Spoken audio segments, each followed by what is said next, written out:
ఢిల్లీ హైకోర్టులో ఆ రాష్ట్ర సీఎం కేజ్రీవాల్కు ఎదురు దెబ్బ తగిలింది. లెక్కర్ స్కామ్ కేసులో తనను అరెస్టు చేయొద్దంటూ ఆయన దాఖలు చేసిన పిటిషన్ను కోర్టు పరిగణలోకి తీసుకోలేదు. అరెస్టు చేస్తామా చెయ్యమా అనేది చెప్పలేమని, కానీ కేజ్రీవాల్ విచారణకు సహకరించాలని కోర్టు తెలిపింది.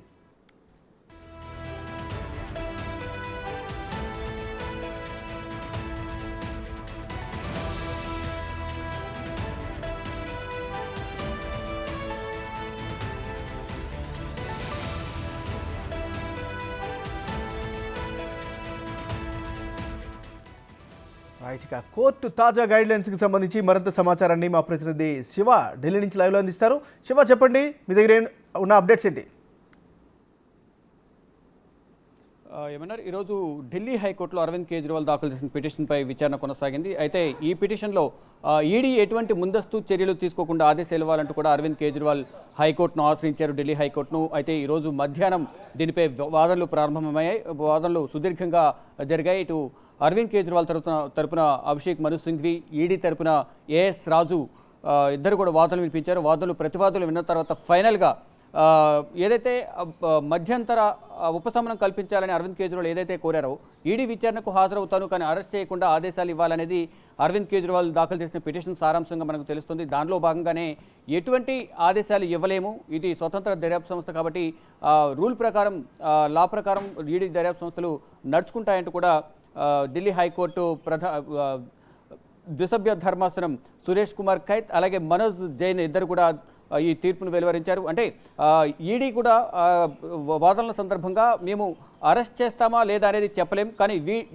ఈడీ విచారణకు సహకరించాలంటూ కూడా కోర్టులో వాదనలు వినిపించారు. ఇక ఇరువురి వాదనలు విన్న తర్వాత ఎటువంటి ఉపశమనం కల్పించలేమనేది కూడా ద్విసభ్య ధర్మాసనం తెలిపింది. ఇక తదుపరి విచారణ అనేది అంటే నిన్ననే దీనికి సంబంధించి సమన్లకు సంబంధించి అరవింద్ కేజ్రీవాల్ పిటిషన్ దాఖలు చేసిన నేపథ్యంలో ఈ సమన్లకు రిప్లై ఇవ్వాలంటూ 2 వారాల గడువు ఇచ్చారు. ఏప్రిల్ 22కు ఈ కేసును వాయిదా వేస్తారు. అయితే మళ్ళీ ఏప్రిల్ 22న దీనిపై విచారణ కొనసాగనుంది. కానీ అరవింద్ కేజ్రీవాల్ ఏదైతే పిటిషన్ దాఖలు చేశారో ఆ పిటిషన్ సంబంధించి మాత్రం ఎటువంటి ఉపశమనం ఎటువంటి రక్షణ కల్పించలేమనేది ప్రధానంగా హైకోర్టు ద్విసభ్య ధర్మాసనం కూడా తెలియజేసింది. దానిలో భాగంగా ఇటు ఈడీ కూడా ఎటువంటి మాట అయితే ఎటువంటి హామీ కూడా హైకోర్టులు ఇచ్చిన పరిస్థితి అయితే అక్కడ కనిపించలేదు.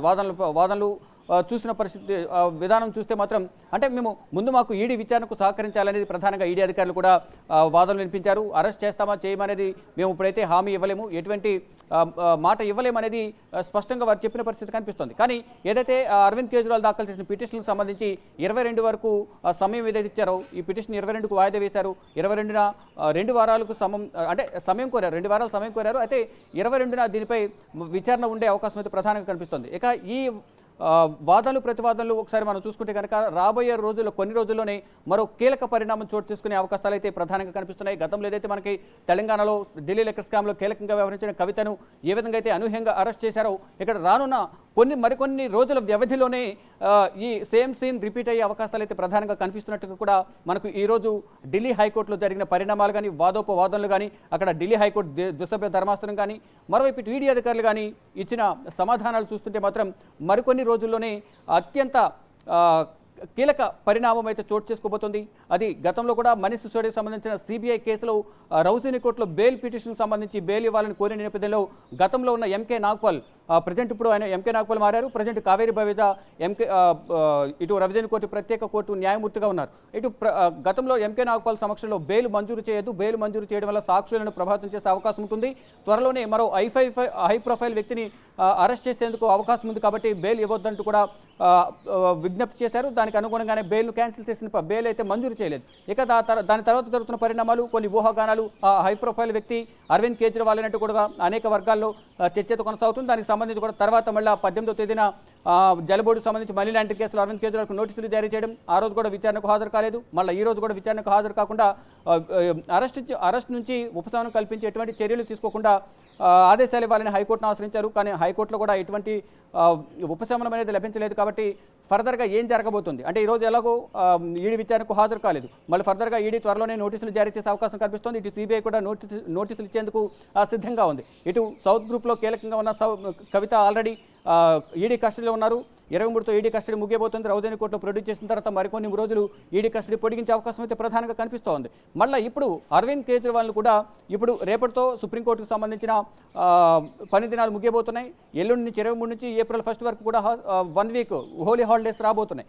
ఈ మధ్యలోనే ఈ హాలిడేస్లోనే అరవింద్ కేజ్రీవాల్కు సంబంధించి ఒక కీలక పరిణామం చోటు చేసుకునే అవకాశం కనిపిస్తుందంటూ కూడా ఈడీ వర్గాల నుంచి కానీ ఇటు సిబిఐ వర్గాల నుంచి అయితే కొంతమేర సమాచారం అయితే అందుతోంది. దానికి బలం చేకూర్చే విధంగా కూడా గతంలో ఏదైతే రౌజని కోర్టులో మనీష్ సిసోడియా బెయిల్ క్యాన్సిల్ చేయడం కానీ బెయిల్కు సంబంధించి మంజూరు చేయడానికి సంబంధించి అంగీకరించకపోవడం, మరోవైపు ఈ రోజు రక్షణ కల్పించండి ఈడీ అరెస్ట్ నుంచి ఉపశమనం కల్పించాలని కోరిన నేపథ్యంలో ఇటు హైకోర్టు దిశభ్య ధర్మాసనం కూడా ఎటువంటి హామీ ఇవ్వలేదు. ఇటు ఈడీ అధికారులు కూడా ఎటువంటి హామీ ఇవ్వకుండా విచారణకు హాజరయ్యే విధంగా విచారణకు సహకరించే విధంగా చర్యలు తీసుకుంటాము దానికి సంబంధించి ఆదేశాలు ఇవ్వాలని అంటూ కూడా హైకోర్టులో వాదనలు వినిపించారు. కానీ అరెస్టుకు చేస్తామా లేదా అనే దాన్ని మాత్రం ఒక క్లియర్గా ఎటువంటి హామీ ఇవ్వలేకపోయారు. కానీ త్వరలోనే మరొక నోటీసులు అంటే ఇప్పటివరకు 9 నోటీసులు జారీ చేశారు. 9 నోటీసులకు కూడా ఈడీ నోటీసులకు అరవింద్ కేజ్రీవాల్ హాజరు కాలేదు. ఇక 10వసారి కూడా త్వరలోనే రేపు ఎల్లుండిలో మరోసారి నోటీసులు జారీ చేసే అవకాశం కనిపిస్తుంది. ఒకవేళ ఈడీ విచారణకు హాజరైతే మాత్రం తర్వాత పరిణామాలు ఏ విధంగా ఉంటాయనేది కూడా చూడాల్సి ఉంది. Thank you Shiva.